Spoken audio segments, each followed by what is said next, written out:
It's hard to believe it's already been a year since I've had this amp and done the first review, but here we are. Let's dive right in.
Hey everyone, I'm Jack Fossett and welcome to this one-year review of the Supro Delta King 12.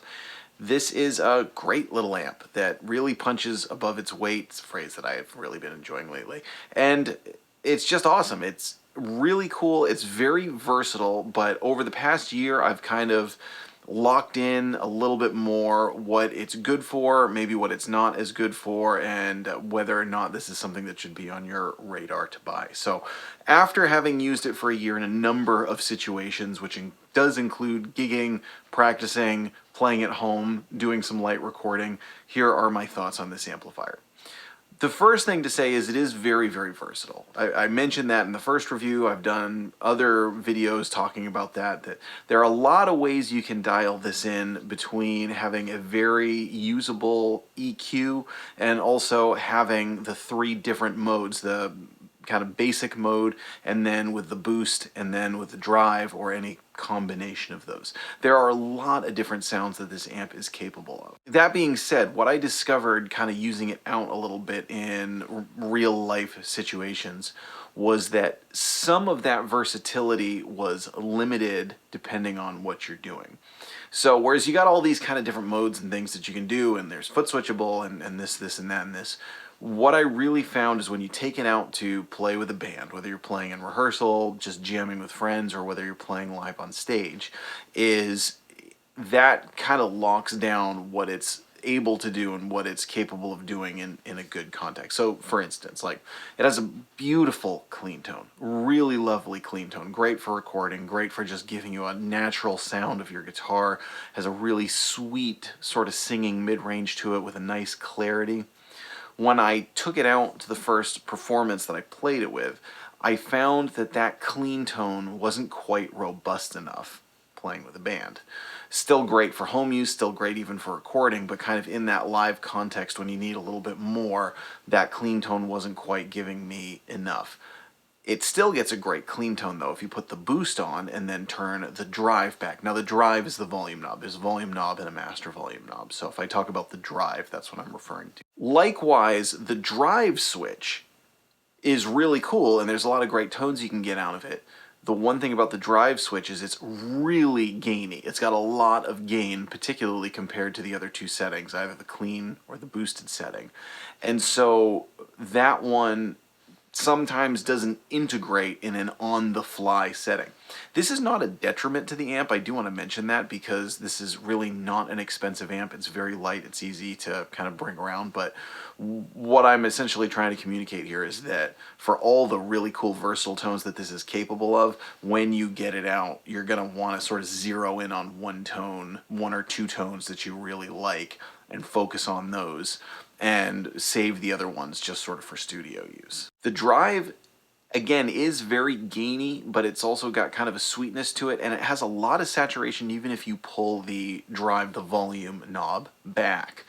What's really cool about that is then you get this sort of sweet singing overdrive. It's a very natural sounding overdrive. It's from the Pigtronics Fat circuit, and it cleans up really well. Really, wherever you are on this amp, it's very dynamic. It cleans up really well. You've already heard that a little bit at the beginning.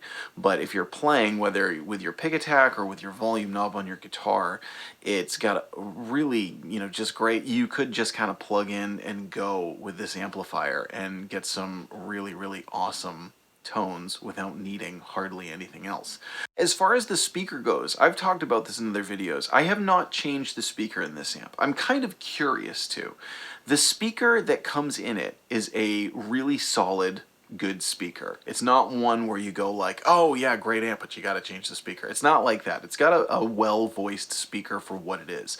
That being said, I feel like you could pretty well get some different characteristics and really emphasize some different characteristics of this amp if you were to change the speaker. I kind of view changing the speaker in an amplifier similar to like swapping out pickups in a guitar. May not be a one-to-one metaphor, but it's similar enough that it's worth mentioning. I think, if you really wanted to emphasize kind of the old bluesy nature of it, if you were to, a bunch of different things you could do. I haven't locked down a speaker that I thought was like, yeah, that's what I would want to do yet, but it's something that's still sort of nagging the back of my mind. Like, I gotta try some different speakers with this amp and just sort of see what it would do to the tones. Now, when I used it for both practice situations and live, what I did was I played it on kind of an edge of breakup mode with the boost on. That's where I really personally like this amp, and I also like to drive it with pedals. It takes pedals particularly well, but that's sort of like, it emphasizes the character of what this is, whatever level of gain you're using it, whether you're using a lighter gain or whether you're really driving it for a kind of a nice crunchy rhythm tone. Now with the clarity of that, and part of that is because it has 6L6s, and that's something else that's a little bit unique to this amplifier. For amps this size, it's not really that common to see an amp this size with 6L6s, and you can sort of feel that when you're playing. And that leads to it having this really, really nice clarity with kind of an edge to it that's very noticeably different from other amps its style, particularly when you're out in a band setting. It just has this nice edge. It can really cut through, but not in like a Voxy way or like a Fender Blackface way, but it has a nice presence to it where you're really, really heard in your band setting.